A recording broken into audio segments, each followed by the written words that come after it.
삼성그룹의 고 이건희 회장이라는 분을 잘 아실 겁니다. 이병철 회장의 뒤를 이어 1987년에 회장이 됩니다. 한국 삼성을요, 삼류가 아니라 세계적인 기업으로 성장시켰던 입지전적인 인물입니다. 1993년의 일이죠. 가족만 빼고는요, 아내만 빼고는 모든 것을 다 바꾸라고요. 그것도 한국이 아니라요, 독일에서 많은 임직원들을 다 모아놓고 신경을 쓰라고 합니다. 주변에서는 긴가민가했다고 합니다. 백성들이 안 돼, 그런 어떤 부정적인 토양에서 지금은 세계 초인류 기업으로 삼성이라는 큰 뭔가를 만들어 놓고 거기에 레전드로 함께합니다. 코로나 이후 세계적인 불황이었습니다. 더불어 2025년 엎친 데 덮친 격으로요, 계엄 선포의 내용물들이 전국의 불안정으로 그리고 한국 경제 먹거리까지 바닥을 치게 하고 있습니다. 미래를 위해 뭔가를 준비하는 것이 참으로 힘든 상황입니다. 미래가 불투명하니 더 두렵기만 합니다. 그러나 믿는 성도는 이런 재앙 안에서도요, 소망, 희망을 잃지 않고 오뚜기 인생으로 살아야 할 줄 압니다. 성경은 이런 고난에서 성공의 반열에 이른 인물들이요, 삶의 현장에서 이수했던 인생의 필수 과목을 소개합니다. 그것이 무엇일까요? 첫째로 바로 꿈꾸는 겁니다. 좋은 꿈이라고 하는 것은 꾸면 좋지만 안 꿔도 그만이다, 그런 건 아니지 않습니까? 좋은 꿈을 꾸지 못하면 우리는 항상 절망을 껴안고 살아가게끔 되어 있습니다. 성경은 꿈이 없는 백성은 방자히 행한다고요. 무슨 말인가요? 그냥 아무렇게나 살아간다는 말입니다. 둘째로, 꿈꾸는 자는 고난을 통과하면서 그 꿈을 무르익게 합니다. 우리 주변 지금도 내가 청년이라 하면서 열심으로 꿈을 이루고자 도전 노력하는 성도님들이 계십니다. 우리가 알아야 할 것은요, 10대는 꿈을 꿔야 할 때입니다. 20대는 그 꿈을 가꿔야 될 때고요. 30대, 40대, 50대는 그 꿈을 펼치고요, 가지가 담을 넘어가듯이 영향력을 세계로 또한 나눠야 될 때입니다. 60이 지나고 70이 지나고요, 이제는 100세 시대다 해서요, 많은 사람들이 건강 지켜갑니다. 뭘 해야 됩니까?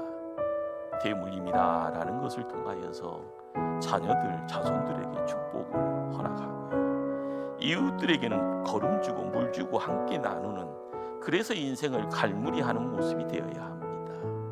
이것이 참된 인생의 모습입니다. 창세기 37장 2절에는요, 야곱의 족보는 이러하니라 라고요 이야기가 되어져 있습니다. 그 다음은요, 요셉의 이야기만 주구장창 논합니다. 왜 그럴까요? 야곱의 아들은 12입니다. 꿈이 없는 11 형제 이야기는 기록할 내용도 없고 쓸 가치가 없었던 겁니다. 하나님의 관심과 하나님의 시선은요, 꿈이 없는 다수보다는 꿈꾸고 사는 한 사람에게 집중합니다. 하나님은 하나님의 꿈을 품고 그 꿈을 펼쳐가는 사람들과 함께 일하기를 기뻐하십니다. 꿈꾸는 요셉, 그렇습니다. 꿈쟁이입니다. 때로는 위기에 부딪힙니다. 그러나 거기에 절망하지 않습니다. 좌절이요, 아니 포기하지 않습니다. 그것을 극복해 나갑니다. 그리고 역전시킵니다. 얼마나 드라마틱합니까? 어린 요셉은요, 아버지를 통하여서 채색 옷을 입고 살았습니다. 고대 근동은요, 이 채색 옷이 드러나는 상징은요, 그 집안의 후계자라 이렇게 칭하게 합니다. 그런데 타이로 그 채색 옷이 벗겨졌습니다. 형제들에서 물 없는 구덩이에 내던져집니다. 그 자리는 생명이 존재하지 않습니다. 결국 죽게 됩니다. 그런데 그 시간에 미디안 장사꾼이 지나갑니다. 그들은 노예 상인들입니다. 결국 노예로 팔려 바로의 땅으로 들어가게 됩니다. 이후 바로의 시위대장인 보디발의 집에 정착합니다. 머나먼 타향살이의 시작입니다. 사랑하는 아버지 보이지 않습니다. 주변의 환경과 본인의 신분이 순식간에 바뀌어져 있습니다. 이제는 덩그러니 요셉의 꿈만 남았습니다. 이제 어쩌면 그 꿈이 이루어지는 것은 불가능하게만 보입니다. 이제는 집안에서는 왕자였건만 갑자기 머나먼 타향에서 노예로 전락해 있네요. 만약에 우리가 이런 문화적인 충격을 경험하게 된다면요, 여러분 어떻게 하실랍니까? 사람마다요 별볼 일 없습니다. 이런 어려움 속에 병들고요, 서서히 자신도 모르게 육체적으로 정신적으로 죽어갈 텐데요, 우울증에 의해서 몸부림치고요, 자신만의 감옥살이를요 시작할 텐데요, 어느 때는 자신이 죄수가 되기도 하고요, 어쩔 때는 자기가 간수가 되어서요 자기를요 힘들게 할 겁니다. 갑작스럽게 찾아오는 자살의 충동을 이기지 못하면요 스스로 죽음의 문턱을 넘어가게 됩니다. 끔찍한 일입니다. 만약 10대 요셉이 이런 문화적 충격을 감당할 수 없었더라면 어떻게 됐을까요? 꿈속에 자주 나타나신 하나님이 왜 고난의 현장에서는 침묵하셨을까요?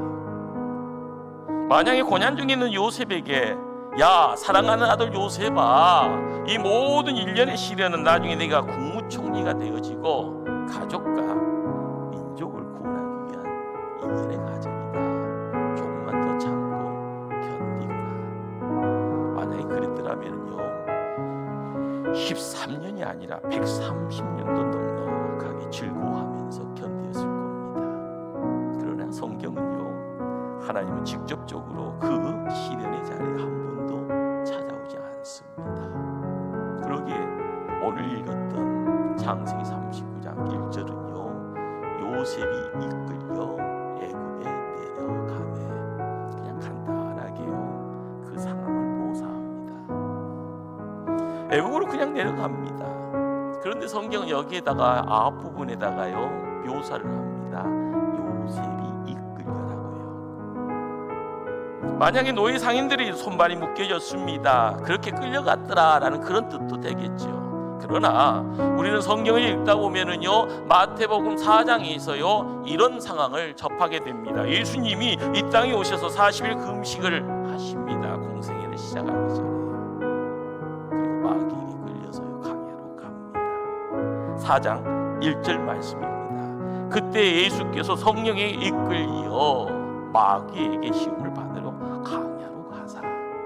자, 오늘 본문과 마태복음 4장에서요 이 두 곳에 이끌려라라는 동일한 단어가 등장을 합니다.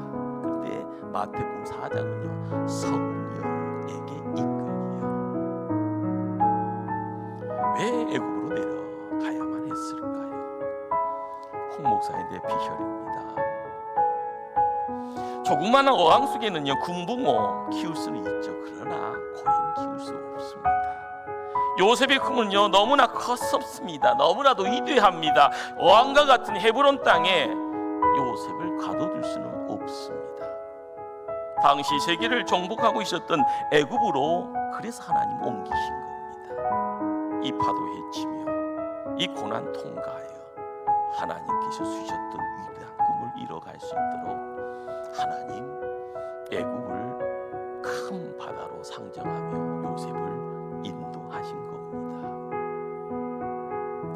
3,000m가 넘는 고산이 가게 되어지면 사람들 힘들어합니다. 숨쉬기도요. 그런데 대략적으로 거기에 가게 되면 수목 한계선이라는 것이 있다고 하네요. 넘어가면 풀도 나무도 생물이 자라지 못하는 험지의 땅입니다. 자, 그런데 이 한계선에서요 자라는 나무가 있다고 합니다. 이런 나무를요 무릎 꿇은 나무라고 부릅니다. 왜 그럴까요? 보암직스러운 그런 소나무 같은 웅장함이 없습니다. 생존이라는 한계 속에서요 무릎을 꿇고 있는 거예요. 왜요? 싹이 납니다. 모진 바람 불어옵니다. 그 나무는 고개를 숙이게 되어지죠. 계속이요 올곧게 자랄 수가 없는 겁니다. 그 힘없는 찬바람 이기기 위해서 고개를 숙입니다. 이렇게 수목 한계선상에서 자란 나무는요 사람이 마치 무릎 꿇고 겸손하게요 고개를 숙인 모습처럼요 그렇게 자라게 됩니다. 아이러니하게요 이런 나무들이요 가장 아름다운 공명을 내는 악기의 도구가 된다는 거 아십니까? 이런 고산에 있는 무릎 꿇는 나무들을 통하여 전 세계 최고의 바이올린들이 만들어진다고 합니다. 때로는 인생이 고난을 겪습니다. 누구나 고난의 내용들을요 이야기하자 하면요 세워라 세워라 이야기할 겁니다. 그러나 나는 남이 이해할 수 없는 그런 시련을 겪고 있다라고요 그렇게 이야기하는 분들이 계시겠죠. 내가 그렇게 살았다고요. 그러나 아셔야 될 것은요 세상을 울릴 수 있는 가장 멋진 공명을 만들어낼 수 있고요 세상을 감동시킬 수 있는 그런 하나님의 작품 되기 위해서 하나님이 나와 함께 하신다고 하면 우리가 지금 그런 고난 가운데 있다 하시면 동서남북을 살피더라도 하늘을 보시길 바랍니다. 하나님을 보시고요 하나님이 주시는 음성을 들을 수 있는 하나님의 일꾼의 지혜를 얻어가는 그러한 복된 자 되기를 축원합니다. 그렇습니다. 하나님은 요셉을 통하여 세상을 울리기 위해서요 세상을 감동시키기 위해서 바로 그 수목 한계선상이라는 고난의 그런 시간과 한계를 만드십니다. 그리고 요셉을 그 애굽에다가 집어던진 겁니다. 그것이 바로 1절 이야기입니다. 2절은 오면은요 앞부분에 여호와께서 요셉과 함께 하심으로 라는 말을 접하게 됩니다. 자 그런데 한글로요 번역되는 과정에서 단어 하나가요 실종됩니다. 번역을 놓쳐버렸습니다.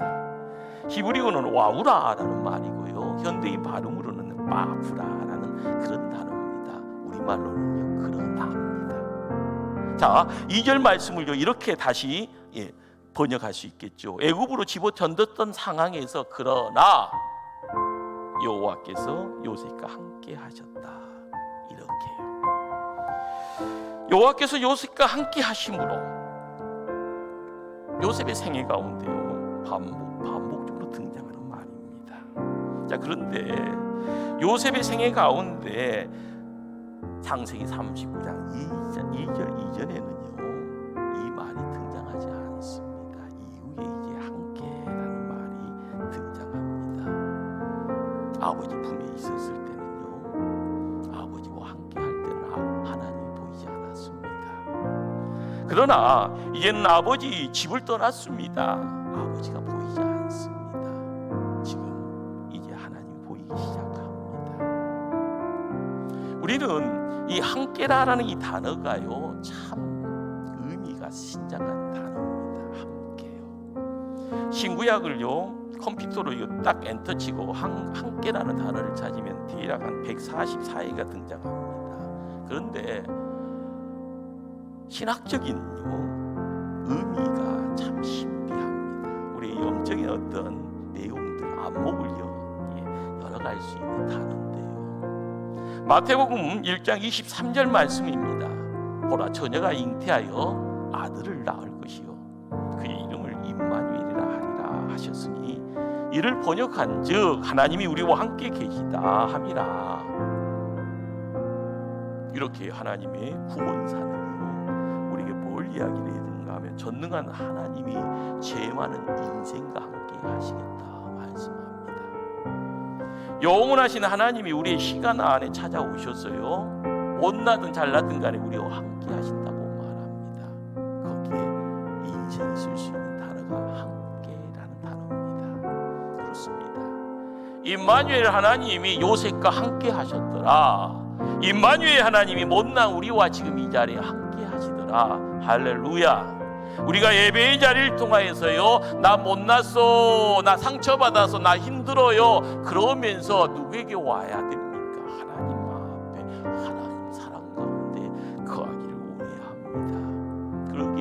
예배 가운데요 우리 성령 하나님 임재하십니다. 거룩한 하나님이 이곳에 임재하시게요 거룩한 임재를 통하여서 우리가 다시 살아날 수 있다고 하면 이것이 은혜입니다. 그 은혜 속에서 내가 나의 삶을 맡길 때요 한 대 맞았던 멍자국이요 누군가에서 나를 쑤셨던 그 피 흘림의 상처의 내용이 전능자의 거룩한 임재를 통하여 회복되어질 줄 믿습니다.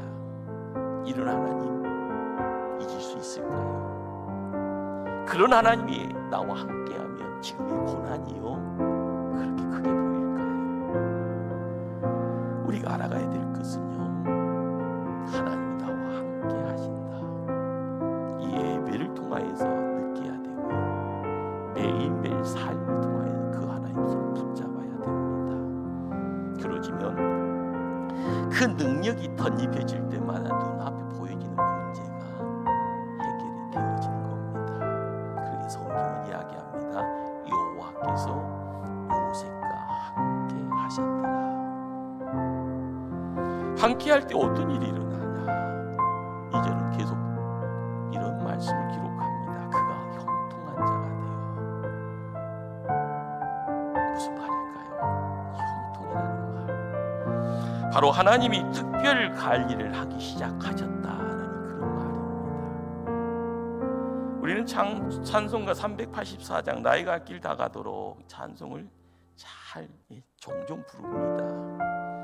철야하시는 분들은요 애창곡으로요 부르는 노래죠. 무슨 일을 만나든지 만사형통하리라. 무슨 일을 만나든지 만사형통하리라. 이 시대를 사는 성도들에게 무슨 일이 있었다 말입니까? 과거에 믿음의 선진들은 무슨 일이 있었다는 말입니까? 그것이 실패요, 그것이 고난이요, 그것이 죽을 병일 수도 있습니다. 억울하게 감옥에 갇힐 수도 있고요. 내가 감당할 수 없는 너무나 커다란 손해 거기에 넉다운될 수도 있는 겁니다. 무고한 사람들을 바라보며 누군가가 손가락질하고요 침뱉임의 내용이 될 수도 있는 겁니다. 그래서 순교까지 당합니다. 그럼에도 불구하고 무슨 일을 만나든지 만사형통하리라. 믿음의 선배들이요 찬송하였고요 지금도 찬송되어집니다. 우리는 신약 성경을 읽다 보면 사도 바울이 신라하고요 선교 여행을 떠납니다. 빌립보로에서요 복음을 전하다가 감옥에 갇힙니다. 매맞고요 손과 발에 착고가 메어져 있습니다. 그 육신 들어서요 기도하고 찬송합니다. 하나님께서 함께 하신 문이 열립니다. 손과 발에 착고가 풀립니다. 갑자기 지진 만나듯이요 그 감옥의 간수는요 이제 큰일 났다. 죄수 탈출이다. 이제 그 큰일이 나에게는 생명의 위협이다 생각하니 먼저 자기가 해결하려고 자결을 하려고 합니다. 보고 있던 바울이 만류합니다. 그리고 복음을 전하죠. 우리가 잘 알고 있잖아요. 주 예수를 믿으라. 그리하면 너와 내 집이 뭐하리라? 구원을 얻으리라. 간수는 예수를 믿습니다. 가족들이 예수를 믿습니다. 유럽의 첫 번째 교회가요 이 간수를 통하여 세워지게 됩니다. 우리는 이걸 형통이라고 합니다. 우리가 믿음 생활을 하면서요 끝자락에 있는 결망만 가지고 형통이라고 이야기하는데요 잊으시길 바랍니다. 맨 맞는 것이 형통의 시작입니다. 감옥에 갇힌 것이 형통의 가정입니다. 하나님 앞에요 감사하면서요 찬송하면서요 기도하는 것이 또한 형통의 능력이 되어집니다. 왜 그렇습니까? 이 일을 통하여 하나님은 유럽 땅에 바울과 시라를 통하여 보낸 목적이 이루어지더라. 바로 교회가 세워진 겁니다. 이것이 형통입니다. 하나님이 우리와 함께 계시면 고난 때문에 우리는 망하지 않는다는 걸 압니다. 형통의 삶을 살게 된다. 거기에 더 나은 삶이 열려지는 거고요. 한 걸음 나아갈 때 후퇴가 아니라 전진하는 삶을 살게 됩니다. 우리는 이런 어떤 아름다운 모습, 그 모습이에요. 요셉이 있는 거고요. 오늘 3절에 그 형통을 바라보는 한 인물이 있음을 보게 됩니다. 3절 말씀입니다. 그의 주인이 여호와께서 그와 함께 하심을 보며 또 여호와께서 그의 범사에 형통하게 하심을 보았더라. 여기 본다라는 이 단어가 2번 반복적으로 등장합니다. 누가 보았는가? 주인이 보았더라라는 겁니다. 뭘 보고 봤습니까? 집안일이요, 뭔가가 잘 되는 겁니다. 열심을 하고 있는 요셉을 보았더니요, 주변 환경이 바뀌어집니다. 야, 저 사람은 대단하다. 저 사람 뒤에는 누가 있지 않나? 보통 아니네. 그러면서요, 요셉을 바라보면서 요셉의 행위에 대해서 이야기를 합니다. 나중에 알게 되는 것이 뭘까요? 야, 하나님이 함께하는구나. 이방인 보디발이요, 하나님이 바로 요셉과 함께 계심을 본 겁니다. 요셉이 가는 곳곳마다요, 형통한 일이 발생되더라. 그런데 보았다는 것이 무슨 말일까요? 그냥 막연히 느끼는 것 아니고요, 어리짐작해서요 말하는 것도 아니고요, 그냥 소문만 무성무성하는 건 그건 더더욱 아닐 텐데 바로 확실하게 본 겁니다. 안 믿는 이방인 보디발이 무엇을 보았는가? 요셉과 함께하는 하나님의 손이 역사하시는 것, 일하는 것을 본 겁니다. 그러니 요셉이 하는 일마다 잘 되었더라. 고난에 부딪히면 부딪힐수록요, 누구나 낙심하잖아요. 누구나 지체하려고 하고요. 그러나 한 걸음 더 전진하는 모습을 통하여 문제 해결이요, 더 잘나게요, 문제 해결이 더 좋은 모습으로 바뀌더라. 어느 정도로 확실하게 보았을까요? 요셉이 그의 주인에게 은혜를 입어 섬김에 4절의 말씀입니다. 주인 보디발의 신임을 얻습니다. 은혜를 입었다라는 말은 본문을 기록하는데 그 은혜가 뭔가? 그래서 가정총무가 된 겁니다. 가정총무는 집안을 다스리는 많은 종들 가운데 으뜸의 자리, 책임자를 말하고 있습니다. 한번 상상해 볼까요? 어디서 젊은 놈이 한 명이 등장을 합니다. 자, 얼굴도 잘생겼는가 봐요. 몸매도요, 좀 요즘 젊은이들이 좋아할 수 있는 그런 몸매예요. 그런데 일을 맡겨놓으면 정확하게 일을 합니다. 장사를 시켜놓으면 이윤도 남겨놓고요. 뭐가요? 머리가 팍팍팍 돌아가고요. 뭐 애견 능력 같은 것들도 있는데 중요한 것은 실수를 하지 않더라라는 거죠. 매사에 하는 일마다 흠이 없습니다. 그러니 점점 커져가는 겁니다. 그래서 집안의 모든 것까지 몽땅 요셉에게 맡기자. 보이는 거 보이지 않는 거 모든 결정권까지 요셉 네가 맡아라. 그래서 가정총무가 된 겁니다. 우리가 믿음 생활을 하면서요, 이 형통이라는 이 내용 앞에서요 많은 생각을 하게 됩니다. 한국이라는 이 정서적인 어떤 분위기 속에는요, 기독교가 들어오기 전에 사모니즘이라는 것 때문에 이 복이라는 내용을요 가르쳐주기 중에 우리 안에 내재되어 있는 것이 있습니다. 항상 충돌이에요. 복이라는 것. 자, 오늘 5절 말씀입니다. 그가 요셉에게 자기의 집과 그의 모든 소유물을 주관하게 한 때부터 여호와께서 요셉을 위하여 애굽 사람의 집에 복을 내리심으로 그의 집과 밭에 있는 모든 소유에 미친지라. 무슨 말입니까? 요셉이 관여하여 주관하기 시작한 때부터 그렇습니다. 하나님의 시선이 누구에게요? 요셉에게 머물러 있으니 애굽 사람의 집에 복을 허락이 되어지더라. 하나님의 복이요, 그의 집과 밭에 있는 모든 소유의 안에 소유에 미치더라. 이렇게 요셉이 관리하는 모든 사람들은 복을 받았더라. 요셉이 만지는 모든 소유가 복을 받았더라 이야기를 합니다. 여러분, 복 받기 좋아하잖아요. 여기서요 함정에 빠지면 안 됩니다. 그놈의 복을요 어떻게 이야기를 하는가 하면은요, 여러분들은요 100시간을 떠들다가 나중에는 그게 다 돈이라고 이야기합니다. 그게 다 땅이라고 이야기합니다. 그게 다 명예라고 이야기합니다. 높은 자리에 있어야 된다고만 이야기합니다. 그것이 복일까요? 복은 아닌 것이 아닙니다. 복의 복이지만 복의 실체를 알아야 되는 겁니다. 복은 가지는 것이 아니에요. 복을요 만지는 것이 아니에요. 복은 소유하는 겁니다. 그러기에 복 있는 자, 그렇습니다. 복은 있는 겁니다.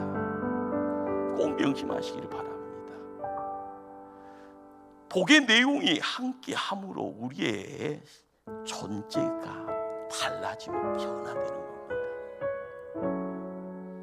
구약이요 사람들에게는요 하나님이 무섭게만 보여요.